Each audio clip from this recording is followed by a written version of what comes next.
The name Africa, previously, before the colonialism, wasn't that name. It was known as Al-Qiblan. That was the name that our forefathers or the ancestors knew about Africa. Okay. These are the things it was just brought to us. Most of the African countries have not yet nationalized their resources. Colonialism now came in a way that, as you heard some other leaders saying, that as brutal as the colonialism was, it never touched women, it never touched the young children. After having read about the Berlin Conference of 1884-1885 and heard whatever was being spoken there, I don't see if it meant good for Africa. Another day, another opportunity to learn more about Africa. Today we are going to learn more about Africa, learn, relearn, and everything politics, culture, spiritualism. So make sure you watch the video till the end and subscribe to the channel. So hello. Hello. So my first question to you will be, what comes in your mind when you hear the word Africa? First and foremost, Yeah. when I hear the word Africa, Mhm. it's our land, Mhm. and the name Africa itself represents the blackest, of which me being included, Mhm. and the many that we do know, whether they are in the continent of Africa or still for those who are also outside Africa. Africa itself, according to the research I've been able to be doing, Yes. the name Africa, previously, before the colonialism, wasn't that name. It was known as Al-Qiblan. That was the name that our forefathers or the ancestors knew about Africa. Okay. These are the things it was just brought to us. That's what I know. The name Africa. Now, Africa again, I know Africa as a larger continent, in as much as we might be told that Africa is just that small, Mhm. but truly, according to what I know, it is not as small as other people might be describing it. If you compare the distance, I believe, from the western part of Africa to the eastern part of Africa, that distance is I believe, over 7,000 kilometers, if I'm not wrong. And from the northern part of Africa to the southern part of Africa, even if you are to travel, maybe from that is, I believe, in South Africa to the northern part of Africa, you will still have to spend more days as others may be thinking of it. Therefore, that one shows that Africa is indeed big enough to hold millions of people. Good. Let's talk about new colonialism. What do you think of new colonialism as a young person? Basically, Mhm. first, colonialism came from the whites, and in as much as it came, Mhm. it brought the positive and the negative, and in that,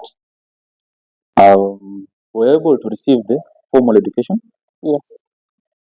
that we do have up to date, other than whatever it's believed our ancestors or our forefathers used to learn.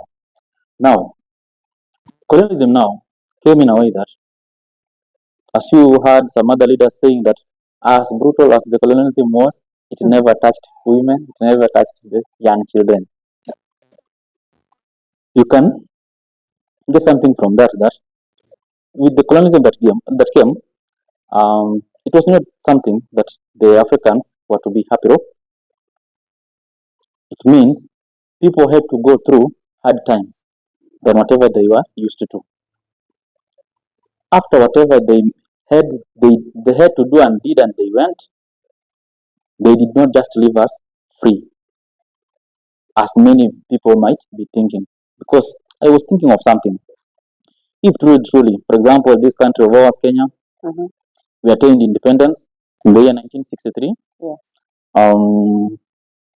According to my own reasoning, not having had it from anyone, I don't really think if we received maybe the independence, or maybe we chased away the whites as it was being described, according to whatever was being written in books about the Mau Mau and the Sora and other things. The whites left, granted it unto us, and they left their working systems. And the working systems are now working up to date, that even the generations that they do have today are still working or controlling Africa using the same systems. For example, after having read about the Berlin Conference of 1884-1885 and heard whatever was being spoken there, I don't see if it meant good for Africa. So do you want to mean that Africa is not yet free? It's not yet free. Okay. It's not yet free. Everything that we do have is being controlled to an extent that most of the citizens in each and every country cannot even tell what happens.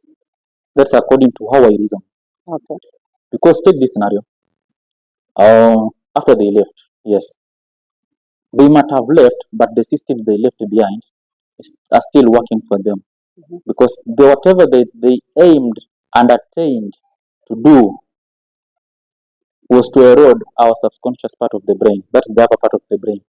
And in today's life, if you want to ruin someone, you do not even need to go and maybe, or even to destroy anyone's life. It's not a must for you to go and maybe plan up for killing the person. It won't work. You can gather the mob and post words that are going to make them see the other person as being a bad omen or a negative person to their society. And with that, anything that you are going to read and listen, same to music, same to whatever is in the books, we are directly digesting it with our upper part of the brain, that is the subconscious part of the brain. And they really achieved to make it happen. After which, up to today's date, the education system, for example, that we do have, we might be complaining of unemployment in countries to some extent, but it's the education system that we do have that is not producing innovators or inventors. It's just producing workers. That's what it's there. With that one, you can even bear me to witness. For example, in this country, you've heard that the rates of unemployment are too high. The reason for all that, with the neoliberalism that was brought, education, let them learn so that you can get employees, not the employers, and they should not be able to invent anything. If they either tend to, then those things shall have to be shut down. Still, they control each and every sector. In as much as, or at least that I may not or even know them to a greater percentage of whatever, one thing I know, we are not yet free. Okay. You can take a good example of the scenario of the Sahel. In as much as I heard some people saying that those are just photographed images and the videos using the AI. If they were AI, the citizens of those countries could not be there celebrating whatever they feel. I don't think if we've ever nationalized our resources as a country, or even as African countries, because, for example, in Kenya, as I was trying to read something, I found out that in some parts of this country, we do have minerals like the gold, niobium, uranium, and so many other. Which part of Kenya does it have gold? Parts of Kakamega has gold deposits. Yes, they are there. And even I used to learn it while still in primary. During those years, even when my teachers used to tell us, they told us that's what was there. And still, minerals like the uranium and the niobium. The importance of the minerals like niobium, no machinery engine in the world works without niobium. You can see how precious it is. Yes. The only thing that we might be doing is exporting them at a cheaper price. They process it.